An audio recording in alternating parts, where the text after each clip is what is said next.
वो तो कुछ लोग बीच में आ रहे हैं तो फिर कुछ ना कुछ तो होगा ही।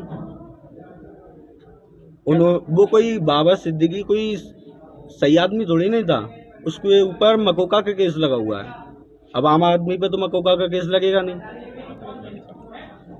अगला निशाना तो देखो, हम तो जा रहे हैं जेल। अब पता नहीं कौन क्या कर रहा है और कैसा क्या होगा, इस बारे में मुझे जानकारी नहीं है। सलमान को अगर बचना है तो मंदिर में जाके मांगे माफी। लॉरेंस बिश्नोई के शूटर ने ऐसा कुछ कहा। लॉरेंस बिश्नोई के साफ शूटर योगेश वर्मा और राजू ने ऐसा कुछ कहा जिसको सुनने के बाद आपके होश उड़ जाएंगे, कान खड़े हो जाएंगे। बताया जा रहा है कि मथुरा से लॉरेंस गैंग के शूटर को गिरफ्तार कर लिया गया है। काउंटर के दौरान बदमाश के पैर में गोली भी लगी, ऐसा वहां की पुलिस का कहना है। राजू पर दिल्ली के नादिर शाह के कत्ल का भी इल्जाम है। यह वही राजू शूटर है जिसका नाम बाबा सिद्दीकी की हत्या में भी आया है। पुलिस ने उसके कब्जे से एक बिना नंबर प्लेट की गाड़ी, एक पिस्टल और 7 कारतूस भी बरामद की है। आखिर कौन है ये राजू शूटर जो लॉरेंस बिश्नोई गैंग का सबसे बड़ा शूटर माना जाता है?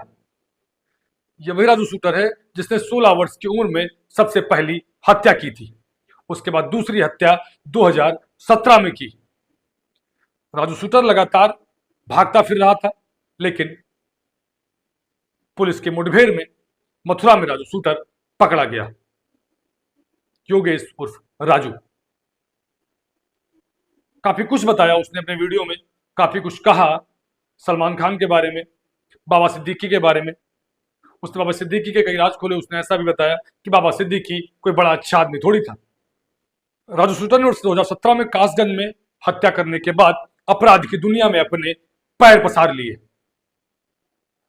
कहा जाता है कि राजू शूटर हासिम बाबा के साथ पहले काम करता था, उसके बाद लॉरेंस बिश्नोई गैंग में शामिल हुआ, जिसका वह साफ शूटर बना। वही जब इसे सवाल किया गया कि लॉरेंस बिश्नोई से तुम्हारी बात कैसे हुई, कांटेक्ट कैसे होता है, तो उसने कहा हमारे कुछ साथी हैं जिनके जरिए से हमें सूचना मिलती है। तो दिल्ली के कुछ साथी थे जिनके जरिए से हमें सूचना मिली कि हमें करना क्या है, तब जाके हमने इस पूरी घटना को अंजाम दिया। आइए सुनते हैं क्या कहना है राजू शूटर का। रैबी जनपद का सुनहरा अस्पताल जिसमें नहीं पड़ता है बेड चार्ज। मन हॉस्पिटल नियर अलीपुर मोड़, हलोर, रायबरेली। सुविधाएं 24 घंटे सेवा, 24 घंटे ऑक्सीजन उपलब्ध, नॉर्मल डिलीवरी और सभी प्रकार की जांच की जाती है। योग्य डॉक्टरों द्वारा सभी प्रकार के ऑपरेशन किए जाते हैं। विशेष छूट, मरीजों से किसी प्रकार का बेड चार्ज नहीं लिया। एवं तो सलमान को जिस प्रकार से लगातार धमकियां मिल रही है, उसके बाद अभी जो बाबा सिद्दीकी वाला जो वो तो कुछ लोग बीच में आ रहे हैं तो फिर कुछ ना कुछ तो होगा ही। वो कोई बाबा सिद्दीकी कोई सही आदमी थोड़ी नहीं था। उसके ऊपर मकोका का केस लगा हुआ है।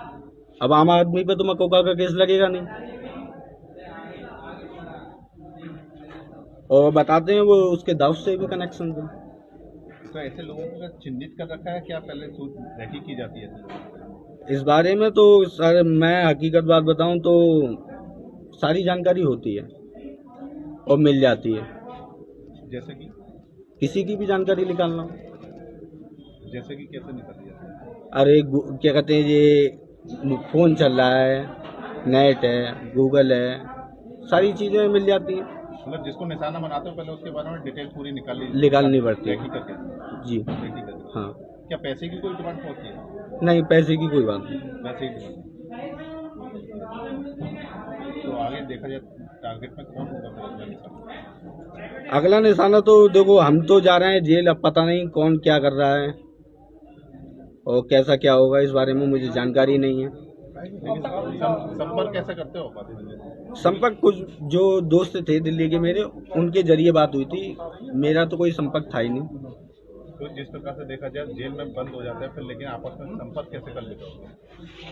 एक दूसरे के जरिए कोई ना कोई आता जाता रहता है। और लोग गैंग बहुत बड़ी है। गैंग कितने लोग होंगे गैंग में? 100 से ज्यादा ही होंगे। क्या इंडिया से बाहर भी कनेक्ट? हाँ है।